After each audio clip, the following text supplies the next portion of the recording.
Bayangkan, dapatkah ada tempat di mana Anda masih bisa merasakan napas para raja yang hidup ribuan tahun yang lalu?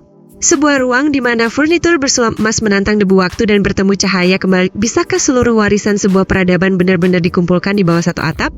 Pertanyaan-pertanyaan ini menemukan jawabannya di bawah bayang-bayang Grand Egyptian Museum yang berdiri di kaki dataran tinggi Giza.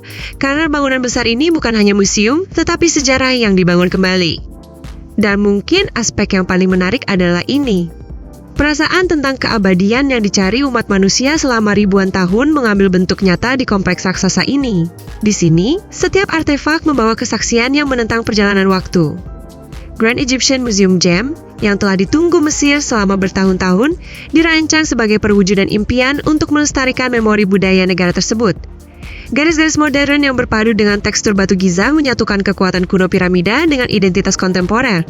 Tujuan utama proyek besar ini menunjuk pada kebenaran di balik pertanyaan yang sebagian telah dijawab di teks sebelumnya, untuk menyatukan harta karun Mesir yang tersebar dengan aman, ilmiah, dan sesuai standar internasional hingga membawa pariwisata budaya negara ke level yang baru.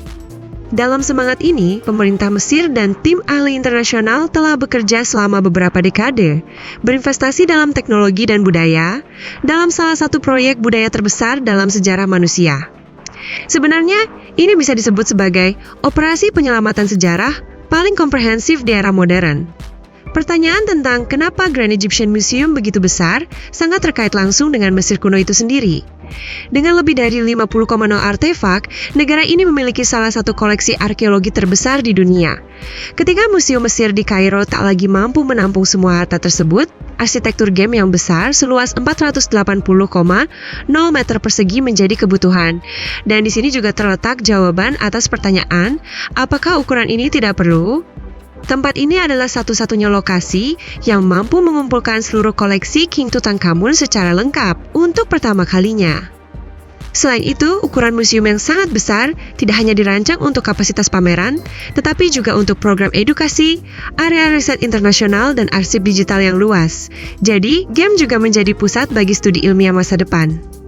Pengulangan motif segitiga dalam arsitektur bukanlah kebetulan. Garis tajam piramida terlahir kembali dengan interpretasi modern. Permukaan batu semi-transparan di eksterior menjadi permainan cahaya yang terus berubah dengan warna emas Giza sepanjang hari. Dengan pilihan arsitektur ini, pengunjung langsung merasakan jawaban atas pertanyaan, mengapa museum dibangun di Giza?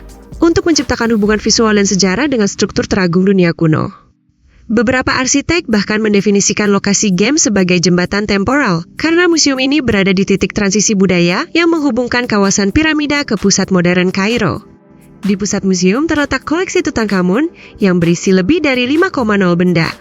Barang-barang ini, yang sebelumnya hanya dipamerkan sebagian, ditampilkan sepenuhnya untuk pertama kalinya di Gem.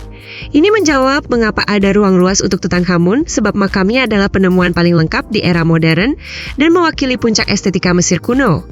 Setiap artefak dari makam, Tutankhamun menawarkan jendela unik ke kehidupan kerajaan sehari-hari. Dari teknik perhiasan hingga pemahaman seni, dari ritual kematian hingga kehidupan istana, banyak detail hidup kembali di ruangan-ruangan ini.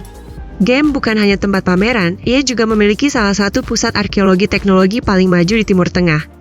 Laboratorium Restorasi dan Konservasi memanfaatkan pemindaian resolusi tinggi, analisis laser, dan metode perlindungan kimia. Jadi, jawaban atas apakah museum hanya ruang pameran? Sudah jelas, tidak. Gem adalah basis penelitian ilmiah. Penelitian di laboratorium kadang mengungkap fitur wajah mumi, kadang lapisan warna asli sebuah patung. Ini menunjukkan bahwa museum adalah ruang bukan hanya untuk pelestarian, tetapi juga untuk menafsirkan masa lalu dengan teknologi modern. Salah satu pertanyaan yang sering dibahas tentang status fenomena global Gem bahkan sebelum dibuka adalah, mengapa pembukaannya sering ditunda? Alasan utamanya adalah tindakan keamanan, proses keuangan, dan keistimewaan luar biasa dalam memindahkan artefak berusia ribuan tahun. Proses ini menuntut presisi tingkat milimeter sehingga menyebabkan penundaan. Selain itu, mencocokkan tanggal pembukaan dengan strategi pariwisata nasional Mesir adalah faktor penting. Acara peluncuran sebesar ini direncanakan menghasilkan dampak maksimum bagi perekonomian dan citra negara. Beberapa artefak paling populer di museum mengandung kisah yang membawa pengunjung melampaui sejarah langsung ke jiwa zamannya. Salah satunya adalah patung Khafre yang diukir dari granit biru tua.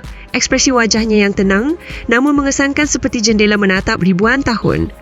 Elang Horus di belakang raja melindunginya, secara simbolis menjawab pertanyaan apakah kekuatan raja benar-benar terhubung dengan para dewa. Analisis cahaya oleh arkeolog menunjukkan patung ini bersinar saat terkena sinar matahari, menandakan karya seni dibuat tidak hanya dengan estetika, tapi juga perhatian pada desain cahaya. Patung Khafre sebenarnya adalah salah satu representasi paling mencolok dari kekuasaan Raja Ilahi Mesir kuno. Itulah mengapa kehadirannya di game membawa makna simbolis dan budaya. Bagian museum yang mengesankan lainnya menyambut pengunjung dengan furnitur berlapis emas dari makam Ratu Hetepheres. Tempat tidur yang dibuat dengan sangat halus, sandaran kepala emas, peti ornamen, dan kursi upacara menjaga kemegahan kamar istana yang diam selama ribuan tahun. Mereka menjawab pertanyaan bagaimana kehidupan ratu kuno dengan keahlian emas.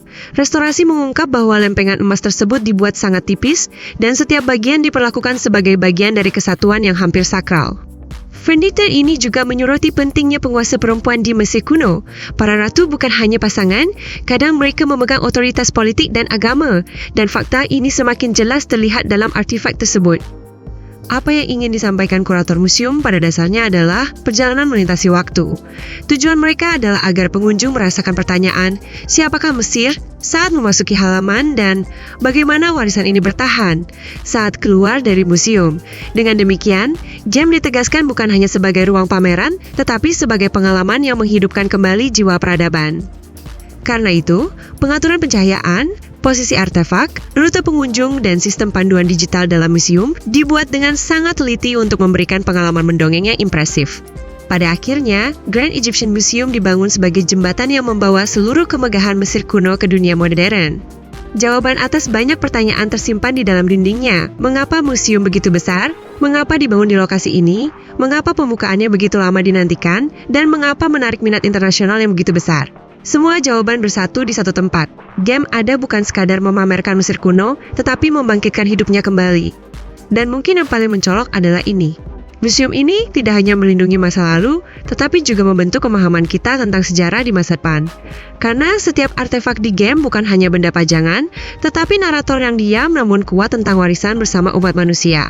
Jika Anda menikmati kisah Grand Egyptian Museum yang menakjubkan, jangan lupa untuk menyukai video ini. Untuk konten serupa, Anda dapat berlangganan saluran saya dan berbagi pemikiran Anda tentang Mesir kuno di kolom komentar. Apakah Anda pikir keabadian bisa dialami di museum? Saya menunggu komentar Anda.